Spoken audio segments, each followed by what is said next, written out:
Big Bang, la formation de l'univers. Pendant des siècles, les humains ont scruté le ciel nocturne en se questionnant sur le début de l'univers, sur sa forme et sur sa taille. Les 3 premières minutes, l'univers naît, dense et chaud, n'était composé que de particules comme des électrons et des protons qui se déplaçaient trop rapidement pour pouvoir se lier. Le saviez-vous? Les astrophysiciens ont découvert que non seulement l'univers était en expansion, mais que cette expansion s'accélérait. Le système solaire. Tout est né dans les étoiles, chaque particule de ta maison, des arbres, du jardin, de ton vélo sont nés dans une étoile. Chaque atome de ton corps a voyagé longtemps et très loin dans l'espace. Tu es fait de poussière d'étoiles. Dans le système solaire actuel, le Soleil brille comme une étoile normale. Ses radiations repoussent ce qui reste de poussière et de gaz. Devinez combien il y a de systèmes solaires dans notre galaxie. 200 milliards. Devinez combien il y a de systèmes solaires dans l'univers. Une infinité. Le système solaire. Le Soleil est une étoile jaune de taille moyenne située à la périphérie, un des bras de la Voie lactée. Il trône au centre du système solaire. Autour de lui gravite toute une famille d'objets qui comprennent 8 planètes principales dont la Terre. La plupart des planètes sont accompagnées de lunes ou satellites, des millions de comètes, des météores et orbitent également autour du Soleil. Ils constituent la ceinture de astéroïdes et la ceinture de Kuiper. Est-ce qu'une planète, c'est un astre autour d'une étoile, comme la Terre autour du Soleil? Cette haute planète font la ronde autour du Soleil dans le sens inverse des aiguilles du monde. Ce manège, c'est le système solaire. Les géantes rouges et géantes bleues. Les géantes rouges et géantes bleues sont des étoiles géantes au moins 20 fois plus grosses que le Soleil. Elles finissent leur vie dans une titanesque explosion, supernova. Elles brillent avec l'énergie de 100 millions de soleils. La température des bleus sont plus chaudes que les rouges. Les résidus de l'étoile s'effondrent dans le noyau pour former une étoile à neutrons. Notre Soleil. Le Soleil se trouve au centre de notre système planète Terre. Sans lui, notre Terre et les 7 autres planètes qui tournent autour de lui ne se seraient pas formées. L'énergie que le Soleil produit est la condition première à la présence de la vie sur Terre. Le Soleil est 100 fois plus grand que notre Terre. Par comparaison, si la Lune n'était qu'à 1 km de nous, le Soleil serait environ 400 km de distance. La lumière du Soleil.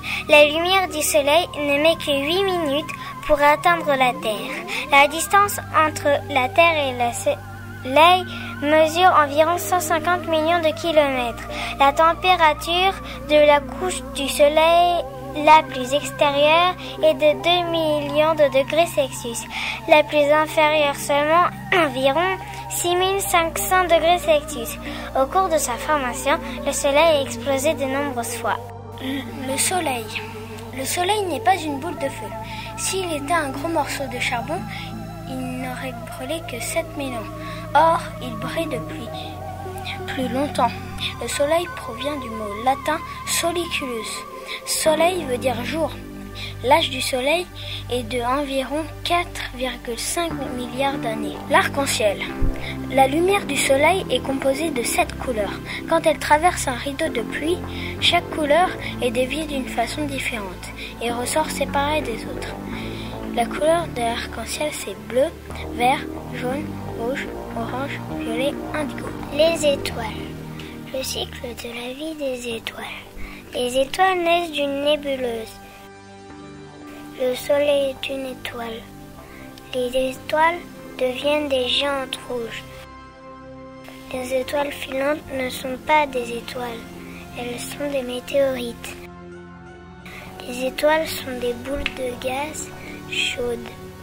Arcturus, cette étoile située à 37 années-lumière dans la constellation du Bouvier, est la 4e étoile la plus brillante du ciel.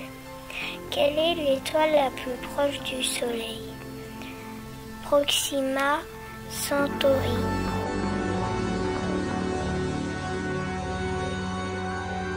Mercure.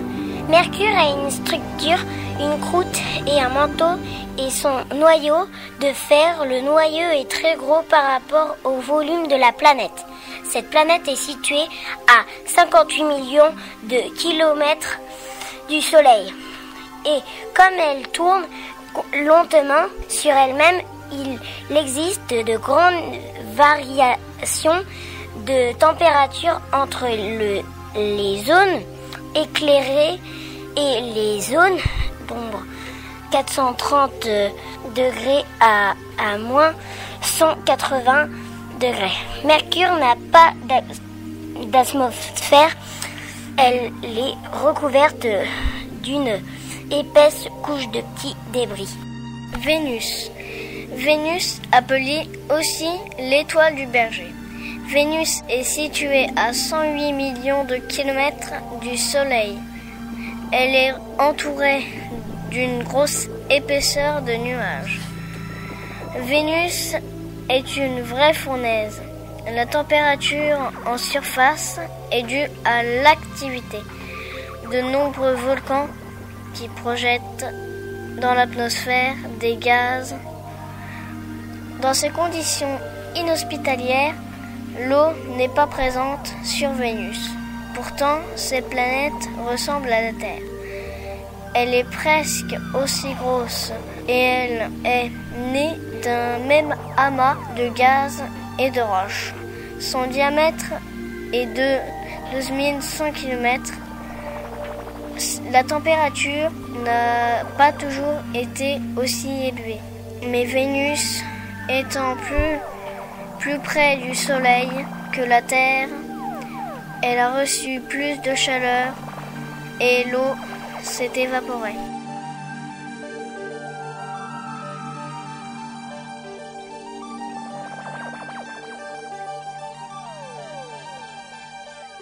La Terre est la 3e planète du système solaire par la distance qui la sépare du Soleil, 150 millions de kilomètres, et la 5e par sa grandeur. Elle a la forme d'une sphère aplatie au niveau des pôles. Elle tourne sur elle-même 23 heures autour du Soleil en 365 jours à la vitesse de 108 000 km/h. La rotation de la Terre sur elle-même entraîne l'alternance du jour et de la nuit. Mars. Actuellement, il n'y a pas d'eau sur Mars. Il y a très longtemps, Mars avait une atmosphère comme la Terre, un climat chaud et humide.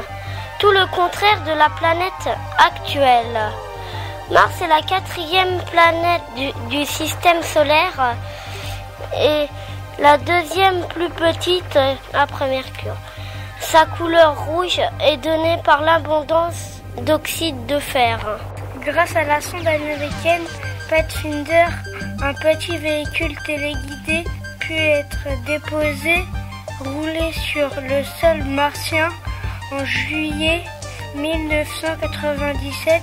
On envisage des vols vers 2015. Mais ce genre d'expédition doit être extrêmement bien préparé car le voyage durerait 6 mois à l'aller et autant au retour. On appelle Mars la planète rouge à cause de la poussière rougeâtre que le vent soulève sur le sol, c'est une planète sèche et froide, où la température peut descendre 6 mois à moins 60 degrés. Jupiter est la plus grosse planète du système solaire, constituée de gaz. Elle atteint en son centre une température de 30 000 degrés. Saturne. Information, c'est une planète gazeuse, la plus légère du système solaire. On ne peut pas atterrir dessus. C'est la plus grande planète après Jupiter. Les anneaux de Saturne. Ce sont des petits cailloux et des morceaux de glace. Le sais-tu? On peut voir les anneaux de Saturne avec des jumelles. C'est une planète gazeuse. Sa température, il y fait moins 140 degrés. Son diamètre est de 300 000 km. Elle a 18 satellites. Le vent souffle à 1500 km/h. L'anneau est vu de la Terre. Cet anneau est très flou. Titan aux couleurs orange est le plus gros satellite de Saturne. Saturne est la 6e planète. Sa vitesse est de 14 km par seconde. Uranus. Uranus est la 3e grosse planète du système solaire. Ce qu'elle a de bizarre, Uranus est un monde étrange qui tourne presque couché sur son orbite. Combien de lunes Uranus a-t-elle? Uranus possède au moins 27 satellites, ce qui la classe 3e rang pour le nombre de lunes. Neptune. Découverte en 1846, Neptune est la plus petite des planètes géantes gazeuses. Comme les autres de sa famille, elle a des anneaux. Très éloignée du Soleil, elle en fait le tour en 165 ans. Il y a fait très froid, les vents soufflant très violemment. La sonde Voyager a survolé cette planète bleue en 1989. Neptune a un noyau rocheux enfermé dans un manteau de glace. Son atmosphère est tachetée de nuages clairs et de grands ovales sombres marquant des régions de perturbation. Cette atmosphère est plus bleue que celle d'Uranus car elle contient plus de méthane. En 1989, Voyager 2 y a enregistré une énorme tempête. Les trous noirs. Les trous noirs étant totalement obscurs, on ne peut que distinguer leurs effets. Chaque trou noir est entouré d'un disque de matière qui l'avale progressivement. La matière absorbée est libérée de l'énergie, notamment de puissants rayons X. La gravité du trou noir peut aussi détourner la lumière d'autres étoiles. Les aspirateurs cosmiques. Contrairement à ce qu'on croit, généralement un trou noir n'est pas un aspirateur cosmique qui attire et emprisonne tout ce qui se trouve près de lui. Et en effet, sa force de gravité qui courbe l'espace autour de lui, si grande soit-elle, a une portée limitée. Pour être aspiré par un trou noir, un corps céleste doit être relativement près de lui. Mais saviez-vous que dans la galaxie NGC 4261, qu'il y a 100 000 soleils tombant au centre d'un trou noir? Les galaxies. Les scientifiques pensent que la Voie lactée est une galaxie spirale barrée.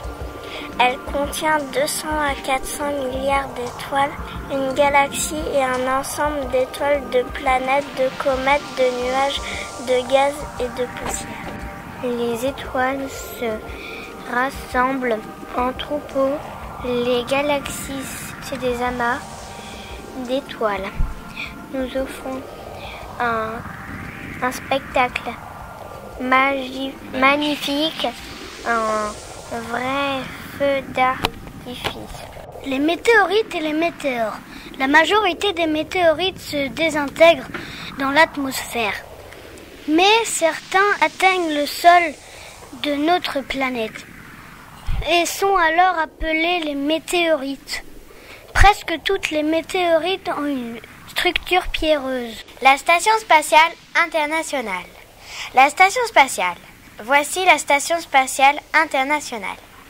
C'est un peu comme une maison dans l'espace pour les équipages du monde entier. Un œil sur la Terre. La Station spatiale internationale est le satellite le plus grand et le plus complexe jamais construit. Sa construction a commencé en 1998 et doit s'achever en 2010. Elle tourne autour de la Terre. Sa construction. L'ISS était trop grande pour être mise en orbite et les éléments qui la composent ont été amenés par des fusées russes et des navettes spatiales américaines. Ils sont assemblés par des astronautes qui sortent dans l'espace. À quoi sert-elle? C'est un peu un laboratoire de recherche sur l'environnement de la station. Dernière nouvelle, elle a accueilli la flamme des JO 2014. Dernière nouvelle, ses ailes solaires géantes fournissent l'énergie électrique de la SSI. La Lune. La température de la Lune est 127 degrés pendant la journée. On ne sait pas encore exactement d'où vient la Lune. Le jour et la nuit durent 2 semaines environ. Avec ses 101 km de diamètre, Platon est un cratère géant. La Lune tourne sur elle-même tout en tournant autour de la Terre en 28 jours environ. La Lune est le satellite naturel de la Terre. Avec une paire de lunettes astronomiques, tu peux observer les cratères à la surface de la Lune. En réalité, la Lune est 4 fois plus petite que la Terre. La Lune est l'unique satellite naturel de la Terre. Elle est la 5e plus grande satellite du système solaire, avec diamètre de 3474 km. La distance moyenne séparant la Terre de la Lune est de 384 400 km. Le premier à avoir marché sur la Lune est l'astronome Neil Armstrong le 21 juillet 1969. La Lune tourne autour de la Terre en 27 jours et un peu plus de 7 heures.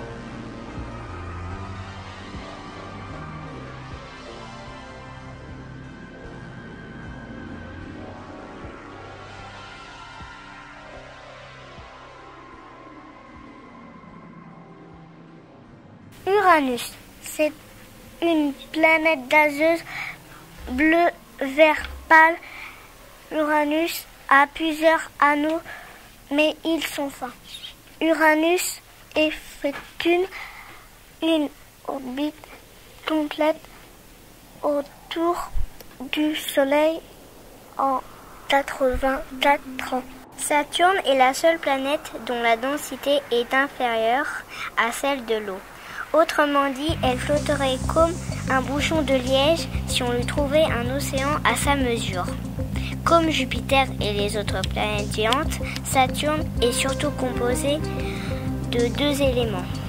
Saturne est une planète géante composée de 2 gaz, l'hydrogène et l'hélium.